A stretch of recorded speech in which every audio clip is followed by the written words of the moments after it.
అనుష్క శెట్టిని ఆమె అభిమానులు మరియు మీడియా లేడీ సూపర్ స్టార్ అని పిలుస్తారు. ఆమె స్టార్ హీరోలతో పెద్ద చిత్రాలలో భాగం కావడం వల్ల కాదు. ఆమె తన ఉనికి ద్వారా మాత్రమే బాక్సాఫీస్ నంబర్లను లాగగల సామర్థ్యం కోసం. ఆమె తన కెరీర్ ప్రారంభంలో గ్లామర్ పాత్రలు చేసినప్పటికీ, అరుంధతి రికార్డ్ బద్దలు కొట్టిన తర్వాత ఆమె తన కెరీర్ను పూర్తిగా మార్చేసింది మరియు బలమైన మహిళా పాత్రలు మరియు లేడీ ఓరియెంటెడ్ చిత్రాలకు నంబర్ 1గా మారింది. అరుంధతి తర్వాత ఆమె చుట్టూ చాలా స్క్రిప్ట్లు వ్రాయబడ్డాయి మరియు సౌత్ ఫిల్మ్ ఇండస్ట్రీలో ఫిమేల్ ఓరియెంటెడ్ చిత్రాల ట్రెండ్ మొదలైంది. 90వ దశకంలో లేడీ అమితాబ్ విజయశాంతి తర్వాత ఫిమేల్ ఓరియెంటెడ్ చిత్రాలను ట్రెండ్గా మార్చింది అనుష్కనే. ఫిల్మ్ మేకర్స్ కోసం లేడీ ఓరియెంటెడ్ చిత్రాలకు అనుష్క ప్రధాన ఎంపిక అయింది.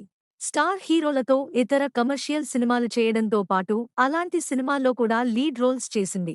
అరుంధతితో పాటు అనుష్క శెట్టి పంచాక్షరి, రుద్రమదేవి, భాగమతి, సాయిస్ జీరో మరియు ఇటీవల మిస్ శెట్టి మిస్టర్ పోలిశెట్టి చేసింది. వాటిలో చాలా వరకు దక్షిణ భారత చలనచిత్ర మార్కెట్లో మహిళా ఓరియెంటెడ్ చిత్రానికి అత్యధిక కలెక్షన్లు రాబట్టి అద్భుతమైన హిట్గా నిలిచాయి.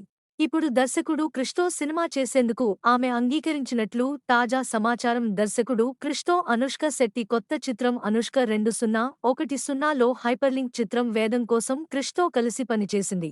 ఇందులో ఆమె వేశ్య సరోజ పాత్రను పోషించింది. ఈ చిత్రం అనుష్క పాత్ర యొక్క ప్రామాణికమైన చిత్రణ మరియు ఆమె సహజమైన నటనకు అనేక ప్రశంసలను అందుకుంది.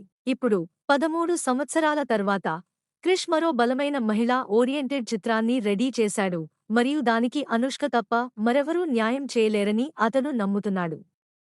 అనుష్క కూడా ఈ సినిమా చేయడానికి ఆసక్తి చూపుతున్నట్లు సమాచారం.